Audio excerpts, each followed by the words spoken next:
Actuellement, les chercheurs en sciences sociales étudient les espaces urbains non seulement comme des constructions, mais comme des espaces qui eux aussi construisent, renforcent et encouragent des pratiques et des identités particulières. La réalité de la métropole, avec sa division d'espace et son symbolisme, incite des modes de vie et des modes de pensée, divise les gens selon un nombre de facteurs variés et en quelque sorte définit les possibilités d'une existence dans cet environnement urbain. En tant qu'anthropologue, je comprends les espaces dans lesquels on vit non pas comme des décors passifs, mais comme des constructions actives, pensées par quelqu'un, dans un but plus ou moins précis, on espère bien, et forcément motivées par une idéologie ou philosophie quelconque. Par exemple, on apprécie aujourd'hui la facilité de mouvement sur les grands boulevards de M. Haussmann à Paris, mais on pense rarement au fait que leur construction, c'était tout d'abord un acte policier pour intégrer le pouvoir de l'État dans l'espace de vie des citoyens. Quelles seront les formes et les fonctions des espaces urbains du futur? Pour discuter cette question aujourd'hui, nous avons le plaisir d'accueillir 4 auteurs différents.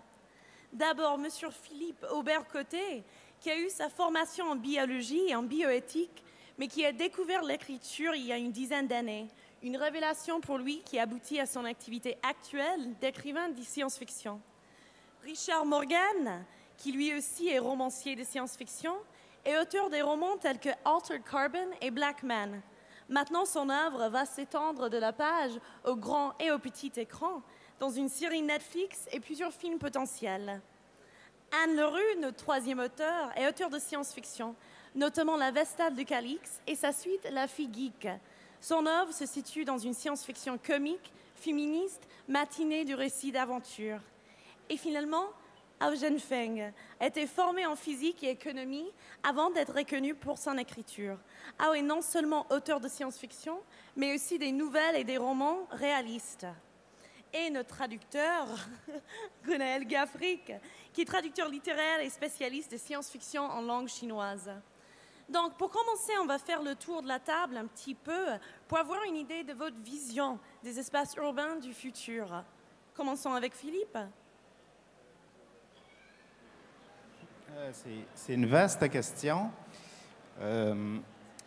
Personnellement, je n'ai pas de formation en urbanisme ni en architecture, donc je n'ai jamais eu une réflexion quant à imaginer à quoi ressemblerait physiquement la ville du futur. J'ai collectionné des articles, parus dans Sciences et Vie, Sciences et Avenir, ou La Recherche, où on décrivait des cités, souterraines ou en hauteur, qui avaient tout en commun, justement, de limiter l'étalement urbain. Mais un élément, par exemple, quand j'ai réfléchi à cette table ronde qui m'a interpellé, c'est que je me suis posé beaucoup de questions sur l'organisation, je dirais, sociale ou politique de la cité du futur.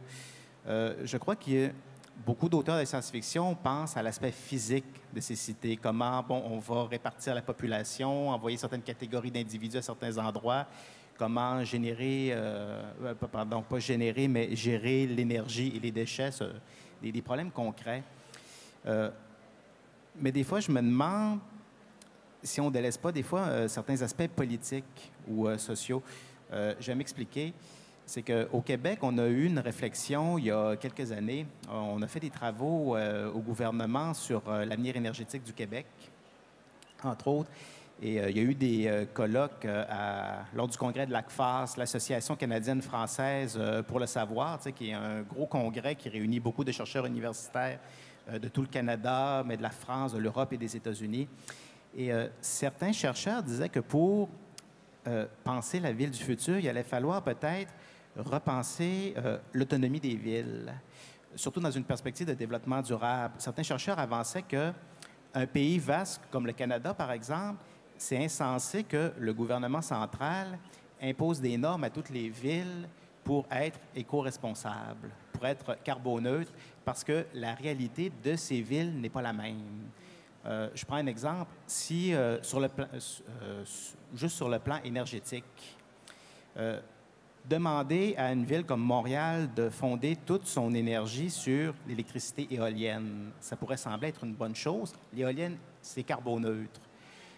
Le problème, c'est qu'au Québec, on a déjà l'hydroélectricité en quantité mais abondante. On a un réseau hydrographique assez phénoménal qui a été aménagé dans les années 60 et 70. On a aménagé des bassins versants pour des barrages tellement grands même que ça a même changé un peu l'inclinaison de la Terre, pour dire que le Québec est capable de renverser la planète si on le veut, ceci dit. Et donc, nous, de nous imposer cette solution énergétique-là, ça ne marcherait pas, alors que ça pourrait marcher ailleurs. Et il y a beaucoup d'initiatives au Québec aussi qui ont vu le jour, des gens qui voudraient faire de l'agriculture urbaine, des choses comme ça, mais qui se heurtent à des législations centrales qui leur interdisent de faire ça. Et certains chercheurs, donc, avançaient l'idée que pour penser la ville du futur, il va peut-être falloir repenser la relation entre les villes et l'État, redonner aux villes une certaine autonomie pour que chacune mette en place leur propre solution pour garantir un meilleur environnement. Je vois juste un autre exemple rapidement qui m'est revenu à l'esprit.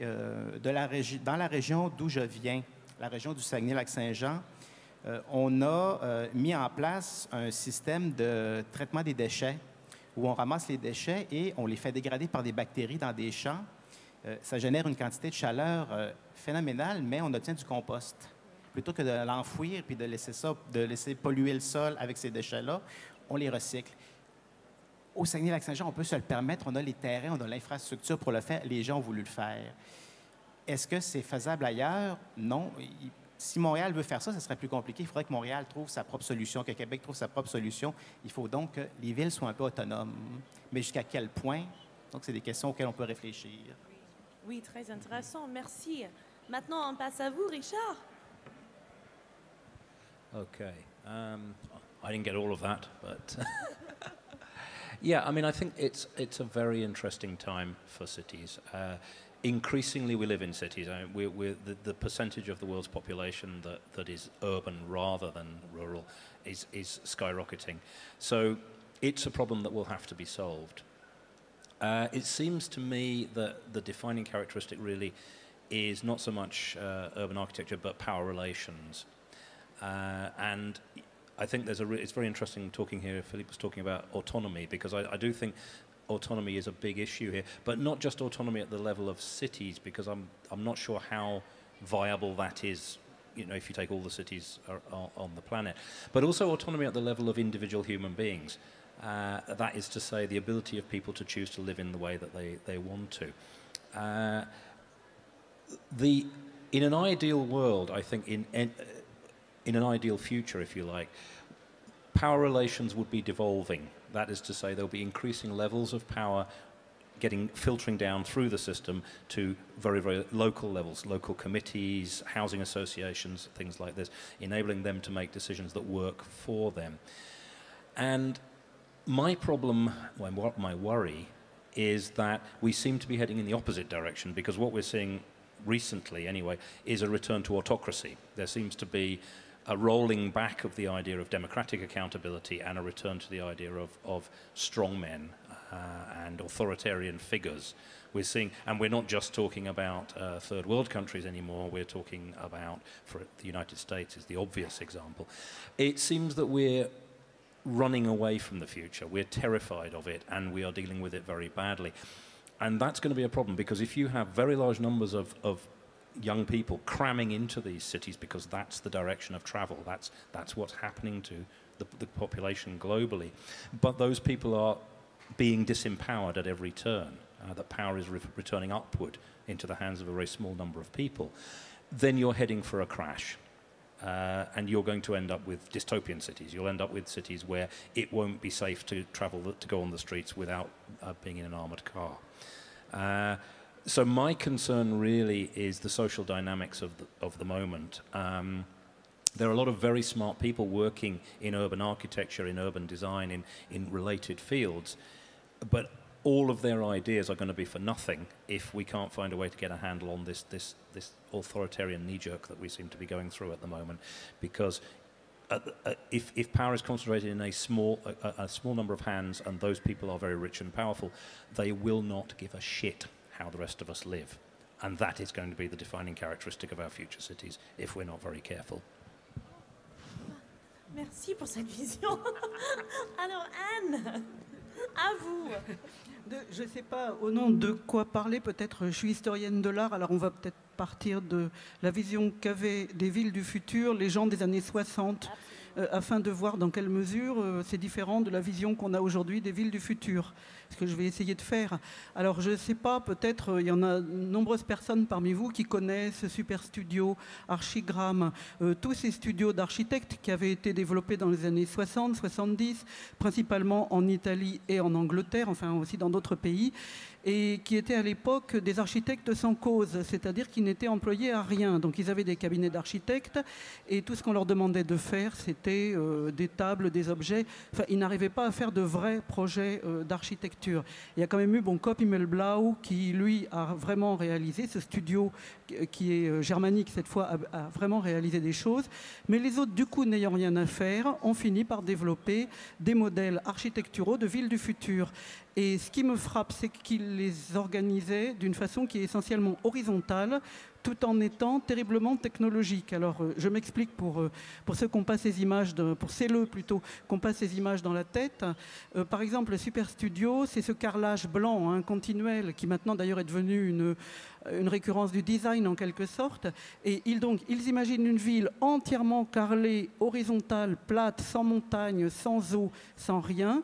Et tout à coup, au milieu du carrelage, il y a une sorte de petite chose qui s'ouvre, un petit peu comme d'ailleurs l'image des Utopiales, enfin comment dire, une sorte de bouche d'égout qui semble sortir comme ça, et des familles entières sortent qui vivent une vie qui serait associée aujourd'hui pour nous à une vie à la campagne. On dresse une table, on fait à manger, on coupe du jambon, les enfants jouent de l'accordéon. Enfin, vous voyez, une sorte de monde comme ça, où les familles sont dispatchées sur un immense carrelage, qui devient d'ailleurs une cité continue chez d'autres architectes, la non-stop city, etc. Et très intéressant le travail de Ron Huron, je ne sais pas si je le prononce très bien, Ron Huron, voilà, c'est meilleur. Le dit architecte, il avait carrément imaginé le monde d'aujourd'hui, mais d'une façon incroyable, puisque son idée, c'était qu'on se balade dans des toutes petites tentes personnelles, associées à un niveau technologique extrêmement haut. Donc, vous êtes dans la campagne, vous êtes loin de tout, et tout à coup, il y a un arbre. Vous ouvrez l'arbre et vous vous pluguez sur l'arbre, véritablement. Donc là, vous avez tout. Vous branchez ce qui n'était pas encore l'iPhone, l'ordinateur, le machin, le truc, etc. Donc tout le monde branchait ces trucs et vous vous trouviez à égale distance en tout point d'un supermarché, d'un hôpital, d'une école, d'une université, etc. Donc une sorte de territoire conçu comme hyper technologique dans un espace entièrement horizontalisé et avec un souci écologique proche de zéro. Et c'est assez étonnant de voir comment le modèle d'aujourd'hui est complètement différent, puisque si on regarde un petit peu les espaces urbains du futur, je parle toujours du point de vue architectural pur, les gens imaginent des structures extrêmement verticales, couvertes de verdure verticalisée, c'est quelque chose qui revient sans arrêt, ou alors des choses un peu vertigineuses, des jardins suspendus, mais on est finalement dans un mode absolument écologique, puisque c'est des villes zéro carbone dont on parlait. Il y a vraiment eu des modèles qui ont été créés, inventés, peut-être pas encore vraiment mis en pratique, mais on a comme ça une sorte d'association étrange entre la verticalité qui se veut écologique et une horizontalité technologique qui par ailleurs rejoignait des modes de vie complètement, j'allais dire, traditionnels, de façon de faire dans les... Donc c'est assez curieux de voir ce contraste et ça fait penser à l'influence finalement de la ville par essence, disons, pour les gens qui sont disons, les Européens, les Américains, les gens qui sont centrés, disons, sur New York et sa représentation. Donc, l'espèce de fantasme de New York, il y a quand même un gamin sur deux qui dit que la capitale de l'Amérique, c'est bien New York. Enfin, c'est vraiment une ville fantastique, une ville fantôme, une ville extraordinaire. Et elle est basée sur la verticalité jusque dans la science-fiction. Que serait Superman sans les gratte-ciel? C'est même pas la peine d'y penser. Où voulez-vous qu'il s'accroche, le bonhomme? Donc, c'est ça qui est intéressant de voir comment ce modèle n'a pas été changé fondamentalement, ce modèle de verticalité extrême, alors même qu'on essaie de rendre les villes de plus en plus écologiques. Oui, c'est très intéressant, merci. Alors, et notre dernière vision, pour commencer. 我用中文来讲，感谢我的翻译会帮我翻译成法语。我就说两小段，一个是在我自己之前的这个小说《北京折叠》中，我构造出来一个未来城市。并不是一个非常令人满意的城市模型，它是一个有点灰暗的这样的一个城市构想。在那样的一个城市里面呢，这个城市它是可以翻转折叠，所以就会被区分成不同的空间。第一空间呢，住着只有当时是我设计北京总共住8000万人。第一空间住500万人，然后他们可以有完整的24个小时。24小时之后呢，这个地面会翻转。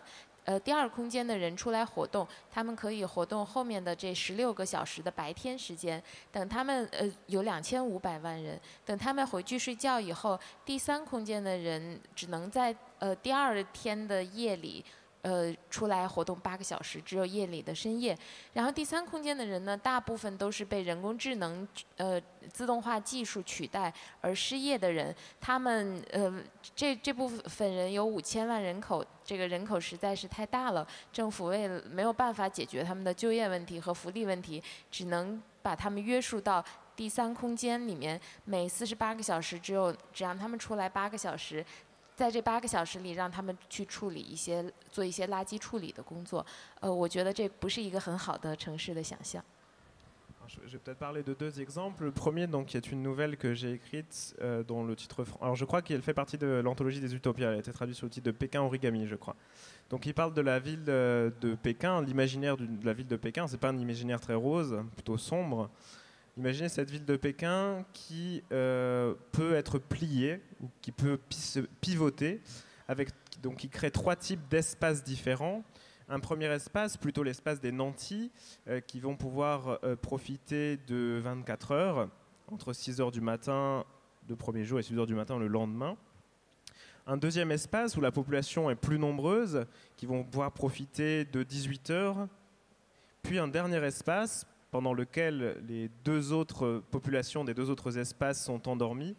Le dernier espace, le tiers espace, on pourrait dire, avec des ouvriers ou des anciens ouvriers qui ont perdu leur emploi, remplacés par des machines, et dont le seul travail qu'il reste finalement, c'est le recyclage des déchets, va vivre seulement 6 heures la nuit, c'est-à-dire les 6 heures restantes des 18 heures du deuxième espace.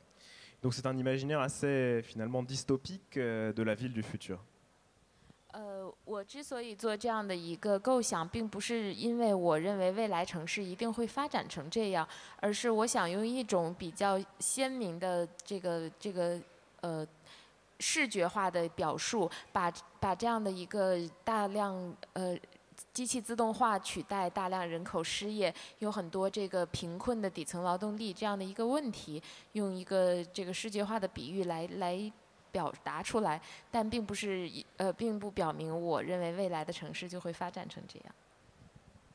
Alors évidemment, si j'ai écrit cette histoire, c'est pas parce que c'est la ville que j'imagine dans le futur, c'est simplement une manière pour moi de mettre en lumière certains aspects, en donnant un aspect plus visuel à cette séparation entre différentes classes, aux risques que peuvent avoir les classes les plus défavorisées, qui pourraient être remplacées par des machines, et comment est-ce qu'on gère et comment est-ce qu'on sépare à la fois spatialement et temporellement différentes populations. 那我自己对于未来城市的一个比较实际的想法是什么样的呢？前几天我在中国听到说，中国有一家互联网公司在给中国的一个城市叫杭州做这个智能城市的规划。在他们规划的这样的一个互联网中，它能够连接起这个城市里面的每个角落，所有的信号灯，然后所有的街道，还有很多的房子，然后很多的摄像头等等，然后这个城市的交通、物流等等，都在这样的一个互联网数据平台中被监测了。当时有人说过一句话，看上去并不是像一个在城市上搭一座网，而是像在网络上搭一座城市。所以我自己觉得这个很有可能确实是未来城市的一个方向，就是先用这样的一个互联网技术，计算出这个城市里面每一个角落里面，把所有的这些电子器件都连起来了，然后能够监测到这个城市里的每个人的每一个信息，监测到每一个手机，监测到每一个这个人的出行，然后把这所有的建筑都用这样的一个网络连接起来，以至于到后来这些建筑本身相互之间肯定会有一定的趋同性，因为它们都是在用电子互联网连接起来的。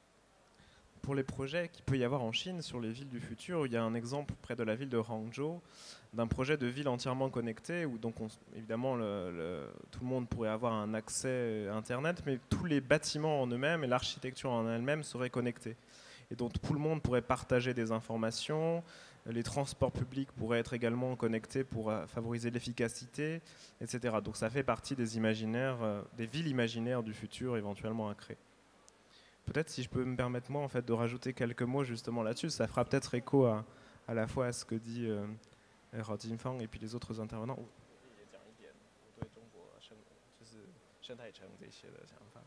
En fait, en Chine, beaucoup de projets d'éco-cités n'ont pas vu le jour, mais ont été en tout cas prévus ou programmés. Il y en a notamment pas très loin de la ville de Shanghai, mais également à Tianjin. Et ça pose un petit peu les questions dont on parlait tout à l'heure, à savoir autant la question de la classe, qui est-ce qui va habiter dans ces villes.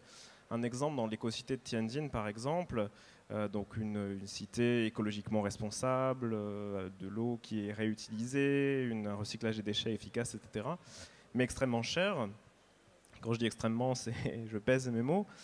Et parmi les centaines de milliers d'habitants qui étaient prévus, seuls quelques dizaines de milliers ont vraiment l'argent pour pouvoir habiter dans cette ville-là. Donc à la fois la construction d'une ville du futur éco-responsable, etc., mais destinée en fait à une population qui jouit déjà d'un certain nombre d'avantages, en fait. Donc qui est un des exemples en fait de projets presque utopiques, mais qui deviennent finalement des exemples de reproduction sociale, peut-être, d'un certain point de vue. Et en même temps, ça montre aussi une volonté de la part de la Chine de s'ouvrir à ces nouvelles technologies plus éco-responsables, on va dire. Et je crois que ça inspire aussi la science-fiction. J'y pense juste comme ça, c'était pas prévu, mais peut-être certains parmi vous avaient lu Waterknife de Bacigalupi, qui justement parle un petit peu de comment est-ce qu'on gère une ville après des catastrophes écologiques.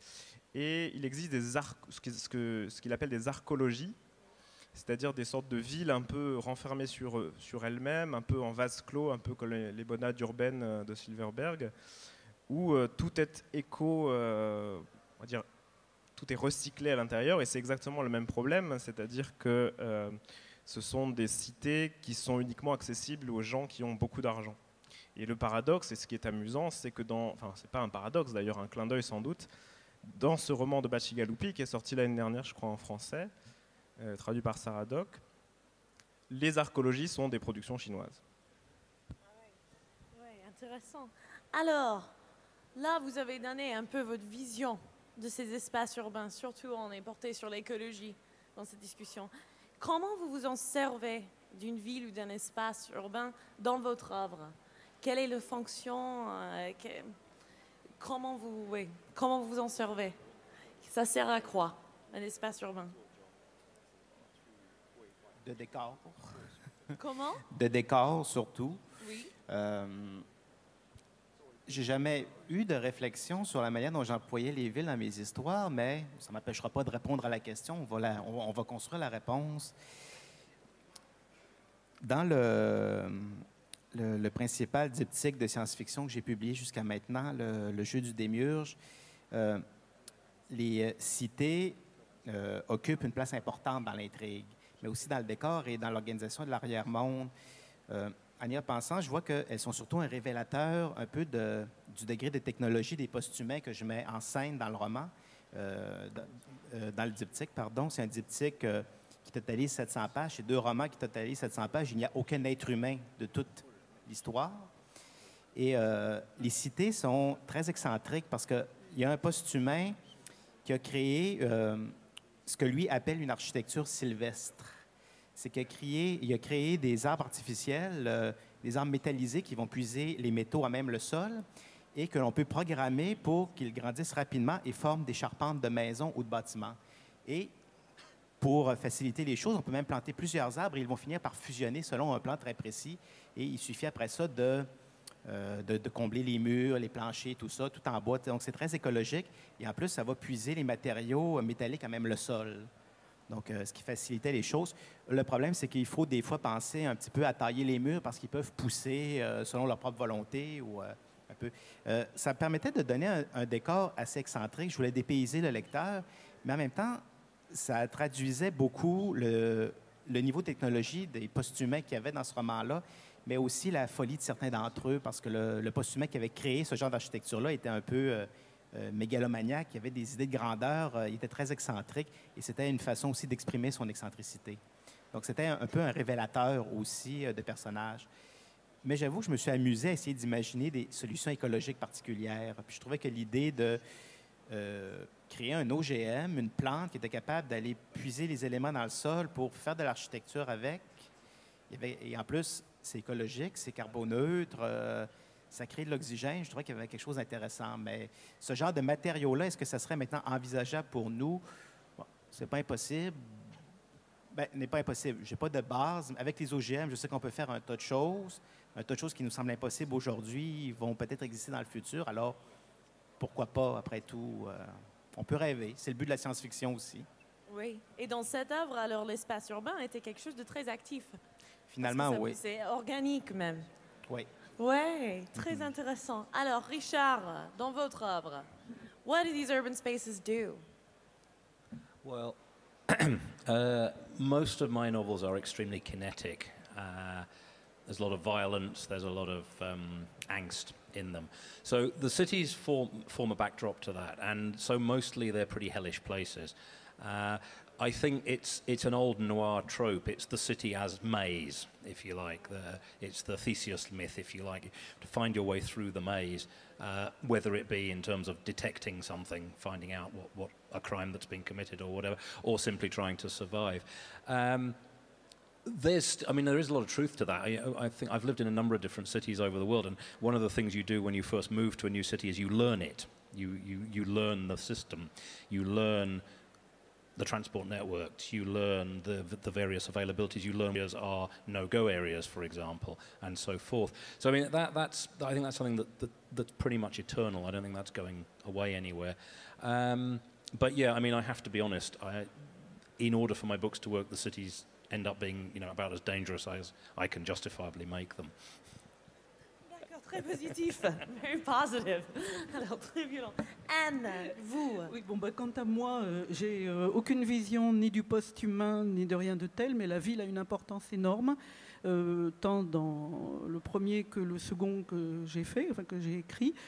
Dans le premier, effectivement, on a des villes déjà très grandes, tentaculaires, mais c'est encore plus marqué dans le second, où j'ai créé une sorte de ville qui engloberait à la fois Paris et Londres, et où dès lors le Channel serait vraiment un channel, c'est-à-dire ce serait un fleuve. On traverserait le fleuve pour aller du sud de Néo-City jusqu'au nord de Néo-City, qui serait le quartier Pancras. Enfin, c'est-à-dire une espèce de vision comme ça, où finalement les boulevards du nord de Paris se retrouvent être des boulevards du sud. Donc une cité énorme, et autour une sorte de vide agricole très dominé par des structures militaires de surveillance et basé sur une alimentation vraiment élémentaire, basée sur céréales légumineuses plus quelques noisettes pour la vitamine B12. Enfin, une espèce de vision quand même, mais complètement l'inverse des post-humains, etc. Et j'ai appelé ça l'ère méga-vide. Alors j'ai mis VIDH, c'est plus rigolo, mais ce serait à mon avis l'ère qui succéderait à l'ère cyborg.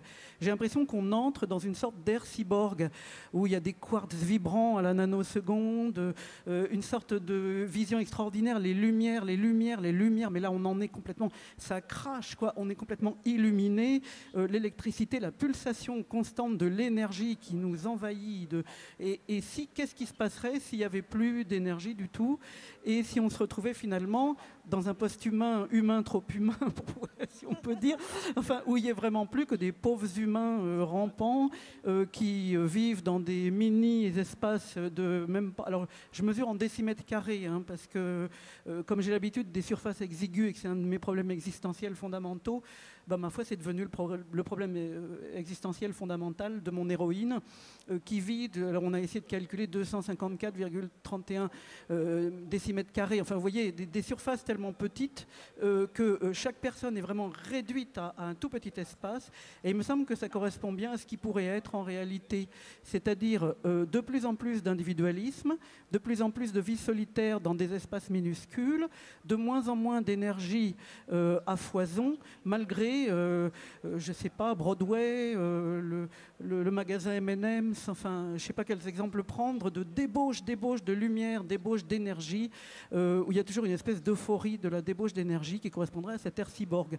Donc bienvenue à l'ère méga vide, où il n'y aura plus rien, sinon des noisettes extrêmement chères pour compenser les carences en vitamine B.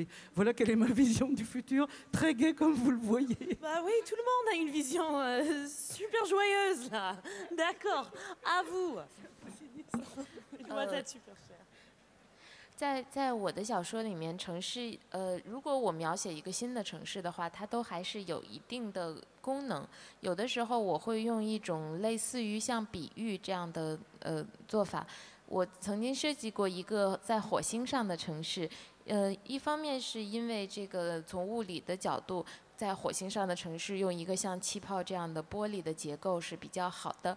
另一方面呢，我是想把火星那个城市写成一个就是未来的乌托邦式的，所以我把它的城市设计成一个全都四处连通的这种透明玻璃的圆顶透明玻璃这样的城市，但是四面连通，所以它非常透明，整个一个城市都像是就是水晶做成的。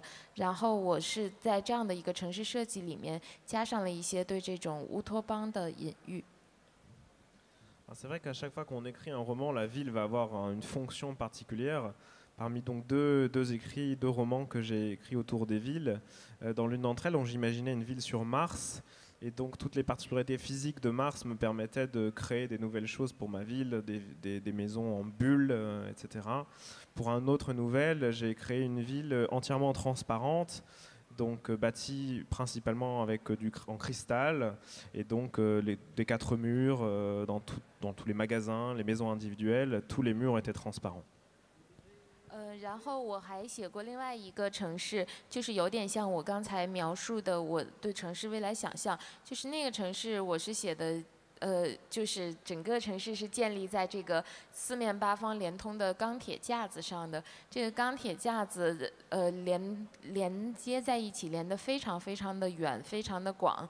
在这个钢铁架子上面有一些平台，平台上面有一些建筑。所以呢，我是把这个城市写成一个非常非常广大的，像是网络一样的结构，而建筑房子是搭在这样的网络上面的。所以它其实就是我刚才想要表达的那种未来呢，可能就会有这样的网络，把这个城市里的所有建筑都连接起来。你在这个城市里面的每一个足迹都会被这个城市记录下来。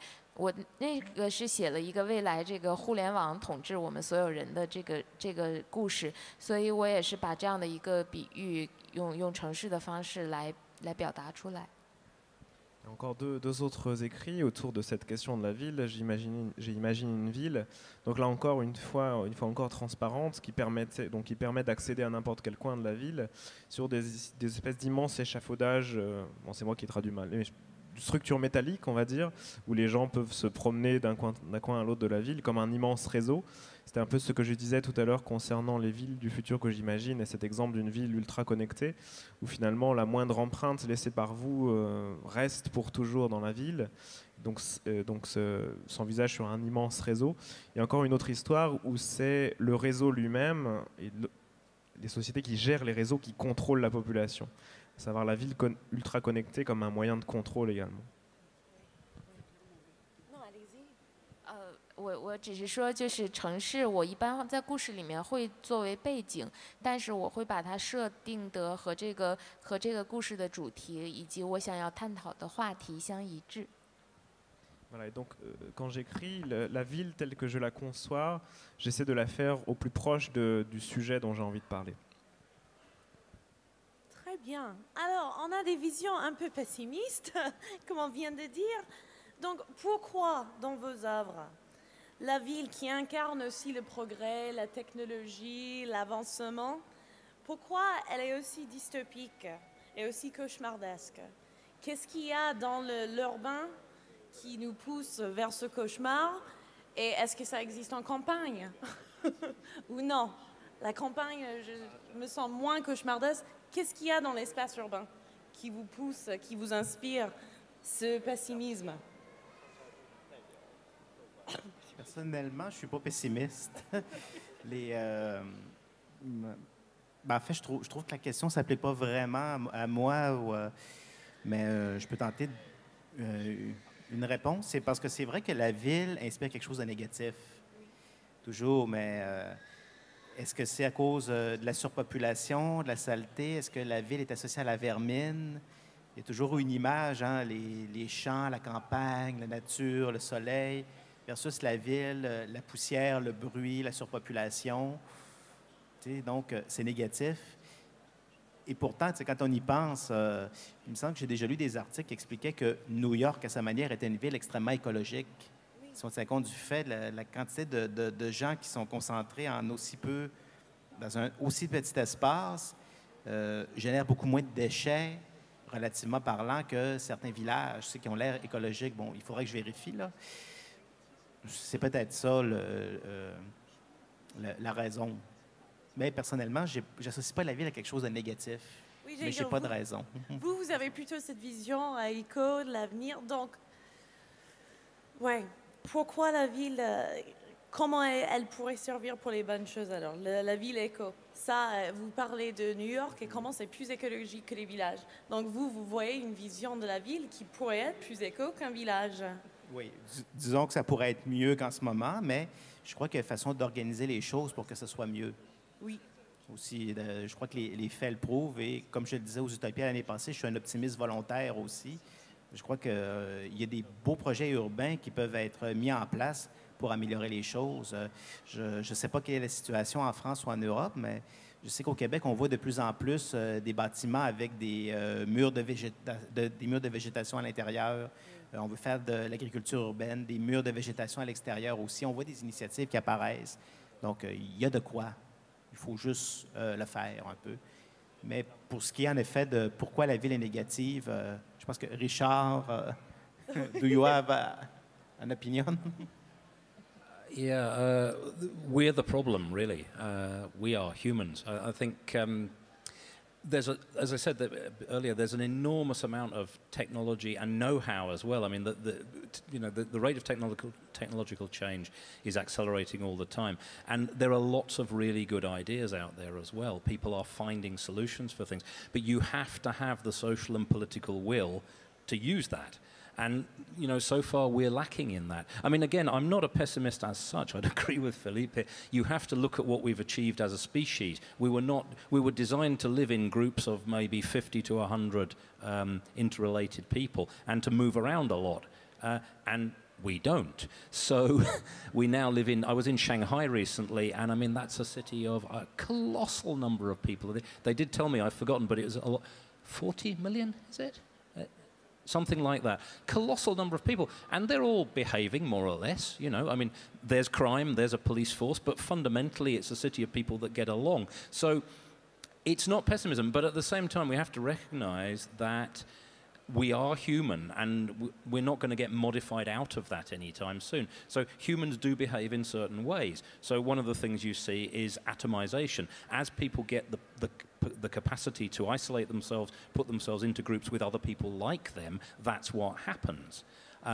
You see it in American cities a lot with this thing they call white flight, which is basically where white middle-class people, as soon as people who have got black skin move into the area, they go, whoa, we're out of here, and they're gone. And you end up with what amounts to a series of gated communities. But this is not some sort of distorted evil. This is just the way humans are. We like to surround ourselves with people that we feel are like us. And if you look at any immigrant city, what you will see, and obviously in the Americas, all cities are immigrant cities because everybody, apart from the Native Americans who've been more or less wiped out, everybody's an immigrant. And what you see is a pattern of where a new group of immigrants arrive, and they will set up shop in a small area of that city because they feel safe that way. They're people who speak their language, who understand their customs, and this is perfectly normal. It's not very good in terms of cohesion, in terms of making a city where everybody rubs along together, because obviously if you don't get out of your particular ghetto, You're only rubbing along with people who are like you. You don't necessarily understand that there are other people who aren't like you. And I mean, if you could identify what the problem of America as a society, as an experiment is, it is that it's an enormous place with a lot of different people, but it's only in the recent technological past that those people have all realized that there are other Americans who aren't like them. You know, until very recently, most people in America lived in the town or city that they were born in. Probably they might travel a little bit around, maybe visit another city once or twice. Fundamentally, their lives were located where they grew up. And what seems to have happened is that people have suddenly understood that, oh my God, there are 300 and something million of us, and we've got radically different outlooks and attitudes and religions and cultural assumptions. And that seems to have given America a nervous breakdown. The inability to cope with difference. But again, it's very human. It's what we're like. We react badly to difference. We react badly to change. So I'm not pessimistic, but at the same time, you've got to accept the human limitations on what we can do. And as I said, the technology is not the issue. There's a lot of fascinating technology out there, and we could do an amazing number of things with it, but we haven't. And the one I like to throw out, which is not really city-related, but there is no good reason why anybody on this planet needs to starve or die of a preventable disease. But they still do, by the tens of thousands. We could prevent the death of children through poverty on the entire planet very easily. We have the resources, we have the technology to do it, but we don't. And that's down to who we are. That's down to who we are as a species. We are violent apes. That's not an easy fix. I think we've done remarkably well. Here we have millions of violent apes living in small spaces with each other, and we mostly don't kill each other. But it's a halfway victory, you know, and utopian visions don't fit with who we are as a species. So unless you're going to modify the human genome so we become some other kind of species, which doesn't appeal to me, certainly, I don't, we're always going to have these problems. We're always going to have these issues of tribalism, of crime, of free riders in society, this kind of thing. It's not going to go away. We just have to find ways to govern it. And I think, as I said, devolution of power is the big issue here, because generally speaking, the more empowered and resource-rich you feel, the more likely you are to feel generous towards other people, the more likely you are to feel open. What makes people close off is a sense of being under threat. So as long as the power is devolved upwards, as long as the wealth is devolved upwards, these pressures are going to be enormous. The only way to reduce them is to attempt to devolve power downwards. And that, as I said, politically just seems to be very unpopular at the moment. But the issue really is genetic. It's who we are. Donc, ce n'est pas la ville elle-même, c'est nous aussi qui construisons les villes. Anne, pour vous? Donc, du coup, je ne sais plus trop quelle était la question. Là, la question? Oui, c'était pourquoi est-on si pessimiste?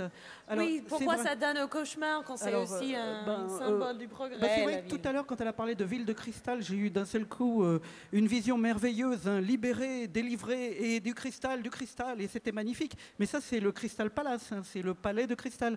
Et maintenant, on imagine 50 palais de cristal les uns à côté des autres, ça commence à devenir un peu inquiétant. Et on pense à certains romans dystopiques, par exemple celui qui a été traduit longtemps sous le titre « Nous autres », où ils vivent dans des villes entièrement de verre, qui rappellent un petit peu, disons, Jacques Tati, là, le machin de Jacques Tati, j'ai oublié le... Bon, oui, Playtime, voilà, où ils sont donc en pleine visibilité derrière le verre. Donc d'un seul coup, c'est pas le palais de verre qui inquiète, c'est la multiplicité. Alors bon, la ville en tant que quelque chose d'inquiétant, je crois que c'est un pensif, hein, c'est triste à dire. Je crois me souvenir qu'au XVIe siècle, par exemple, prenons Shakespeare, tiens, comme il vous plaira, quand le comte je ne sais plus quoi, qui a été chassé pour des raisons politiques, arrive dans la nature, dans la forêt, il dit « Ah, c'est bien la nature, ah bah la cour, ah bah la ville, ah bah ces choses-là. Ici, enfin, on est dans la vraie nature, il y a des vraies bêtes avec des vrais problèmes, à savoir j'ai froid, j'ai chaud, j'ai faim, et je n'ai pas mon vin fin habituel, etc. » Et donc, c'est vraiment un poncif. Alors, pour quelqu'un qui habite comme moi dans un village de 5000 habitants, enfin une petite ville qui passe à 35 000 l'été, hein, c'est légèrement balnéaire. On est étonné de voir par exemple ma voisine qui fait du feu, alors elle prend des pneus Et puis ensuite, elle demande à tous les voisins d'apporter les restes d'huile de vidange, et tout le monde met l'huile de vidange sur les pneus, et on fait brûler tout ça.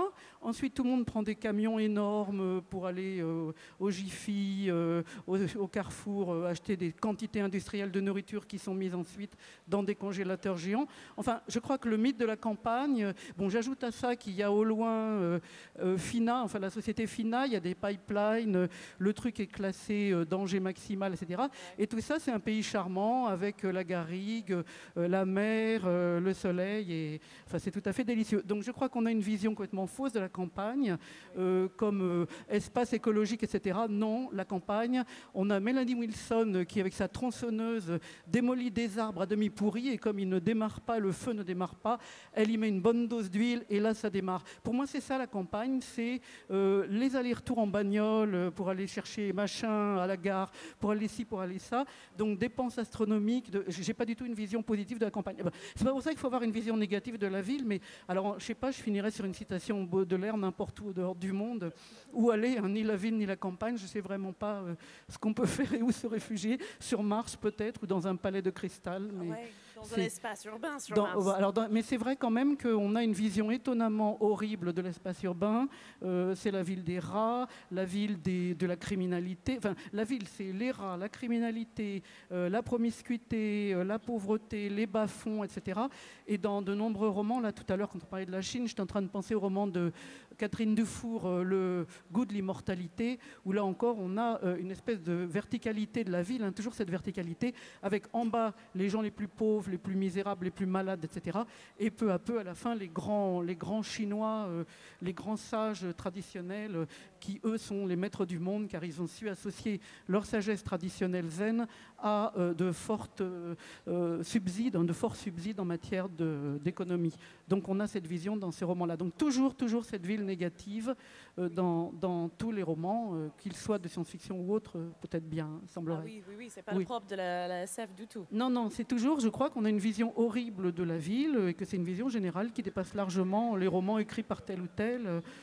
Sachant que de mon point de vue, j'ai pas eu l'impression de faire quelque chose de très triste, enfin de très pessimiste non plus, mais simplement de montrer comment on est dans un espace extensif, et dès qu'une ville est trop grande, il y a des tout petits espaces qui se créent. On peut penser à Bangkok, par exemple. Je ne sais plus combien il y a de millions d'habitants à Bangkok, mais personne ne dépasse le quartier dans lequel il est né et où il a tous ses copains. Et finalement, on retrouve une espèce de maillage qui n'est pas sans évoquer justement les travaux des types dont je parlais tout à l'heure dans les années 60-70. C'est un petit peu encore le même genre de choses, le même genre de rapport à la vie urbaine. Donc voilà, la vraie désespérance, ce serait qu'on ne peut plus être ni à la ville ni à la campagne. Ah oui, parce qu'on va où après? Où aller après? Donc c'est peut-être la dichotomie elle-même qui est à revoir. C'est-à-dire l'opposition ville-campagne n'est peut-être pas si déterminante, et peut-être faudrait-il imaginer une ville-campagne, hein, comme disait, je ne sais plus, Alphonse Allais, on ferait bien installer les villes à la campagne, l'air y est beaucoup plus pur. Hein. Donc je crois que c'est là-dessus que... Oui, merci Anne. Alors, à vous. 我就简单说一点看法。为什么我们谈到城市的时候，经常容易有一种悲观的印象？其实是因为我觉得我们在城市里面能把很多问题暴露出来。城市里面大家都住到一起，住得很集中，所以有任何的不好的、负面的情况就非常容易暴露出来。其实，在乡下也有，就是在很久以前，大家都住在乡下的时候，也同样有这个暴力事件，也同样有欺诈，也同样有垃圾，也同样有很多事情。但是大家都住得太远了，这样的事件的发生的很少，就是别人也不知道，然后没有那么暴露出来。但是在城市里面，我们大家住在一起，人口一多，所有的这些问题就会汇集到一起，所以我们会看到这个城市的问题比较多。但其实所有的事情，就像刚才这位作者讲的一样，它都是人性里面的，我们都是永恒一以贯之的，只是在城市里面我们会看得更清楚。Quelques mots sur mon regard sur la raison pour laquelle la ville peut-être inspire le pessimisme et souvent vue de façon plutôt négative. C'est aussi dû à la proximité entre les gens, c'est-à-dire qu'on a peut-être des problèmes en ville qu'on trouve également à la campagne. Il y a aussi de la violence, des meurtres, des déchets à la campagne. Simplement le fait qu'en ville tout le monde habite juste à côté, contrairement peut-être à la campagne où les distances sont plus importantes, font que tous ces problèmes propres à l'espèce humaine dont parlait M. Morgan tout à l'heure ressurgissent et sont exposés de façon beaucoup plus visible qu'à la campagne. Ce qui fait finalement que la ville peut paraître comme étant bien plus terrible que la campagne. 所以呢，在城市里面，因为大家都非常的聚集在一起，那么所有的人性的部分都会被放大。如果人与人之间有非常强的敌意，那么没有这个大自然去消解，那么很容易变成这个可能一些大规模的一些暴力事件啊等等，因为大家太密集了。但与此同时，如果人与人之间有善意呢，那么这样的聚集可以很容易让人与人相互之间相互帮助、相互连接，然后相互倾诉，那么又可以把我们人性当中的这种友好的部分呢，也是加倍扩大。所以其实我觉得城市最大的特征就是它会放大人性里面根深蒂固的部分。我们对城市的特征、对城市的看法，其实也反映出我们对于人性本身的看法。城市的最大问题在于它可能带来了一些聚集所造成的这个恶性事件，但是它最好的地方是可以教会我们所有人文明。我觉得这个是如果不在城市里面，可能是很难学得到的。En fait, la ville, c'est un peu comme une loupe ou un zoom pour le meilleur et pour le pire. C'est-à-dire que pour le pire, dans le sens où toute l'agressivité, la violence ou l'appréhension ou les agressions qui peuvent exister entre plusieurs personnes seront effectivement beaucoup plus visibles et beaucoup plus intenses. Et en même temps, pour le meilleur aussi, parce que l'amitié, les relations qui peuvent se nouer entre des personnes sont peut-être plus intenses également en ville. Donc la ville, c'est un peu le révélateur aussi de l'humanité en tant que telle, à la fois de ses bons et de ses mauvais côtés. Très bien, merci à vous tous. Alors là, il est l'heure, mais si on a une petite question pour nos auteurs, on pourrait la prendre. Oui, là-bas. Bonjour. Bonjour. J'ai beaucoup entendu parler d'agressivité au niveau du milieu urbain, sur le fait qu'il y ait de la criminalité. Mais quand on voit des villes, par exemple, comme Singapour, qui a justement un système répressif quand même assez poussé, des systèmes de caning, donc la criminalité est assez faible. Et c'est vrai que c'est un système urbain qui est très écologique, très adapté à l'homme. Et quand vous habitez, par exemple, dans une autre ville en Asie, vous arrivez à Singapour, c'est très très fléché, ça fait du bien, c'est très très clair. Et au bout de quelques jours, ça crée un malaise. Car on a un sentiment justement de vivre un petit peu dans un mode dystopique complètement. Et ça se demandait si en fait au final on doit s'adapter, la ville est censée s'adapter à l'homme ou si en fait l'homme doit s'adapter à la ville. Parce que c'est ce sentiment qu'on a dans une ville comme Singapour où on a l'impression au bout de plusieurs jours de vivre dans le meilleur des mondes. Très bien. Alors, quelqu'un voudrait répondre? C'est à qui a changé, la ville ou l'homme? Ça fait Truman Show, quoi. C'est exactement comme dans le Truman Show, la ville complètement, ou l'humain, effectivement, et on ne sait pas qui doit s'adapter à qui. Yeah, I mean, I think in the case of Singapore, it's not that there's no crime, it's that all of the crime belongs to the upper echelon who are repressing everybody else. So crime hasn't gone away, it's just been concentrated like the wealth. So, you know, that's only good if you think that low-level street crime's a problem, but high-level corruption and repression is not. As to adaptation, I don't know. We're a hierarchical species. We seem to be happy having people telling us what to do. I'd like to think that with increasing technological empowerment, we can devolve that and you know, looking at making decisions for ourselves. I'm not sure that most of us are actually that good at that. I honestly don't know. Democracy is an attempt to basically, instead of having the power, have an eye on the people who do have the power. And that seems to work reasonably well. I mean, it's by no means a perfect system, but it does seem to work reasonably well. So I think certainly the Singapore model is a dead end. And to be honest with you, the Singapore model, okay, it works now. Give it another 30, 40, 50 years, it will explode if it doesn't change. I mean, this is what you see. All societies that are very, very repressive, ultimately there is an explosion, simply because younger and younger picking up, and that forms a pressure, and it's like a volcano. Eventually it blows. So you've got to be able to let the pressure off. Alors, je crois que c'est la musique de sortie. Bon, bah, Okay. Merci à nos auteurs et merci à vous tous d'avoir été présents pour cette discussion. Bonne journée, bonne utopiale.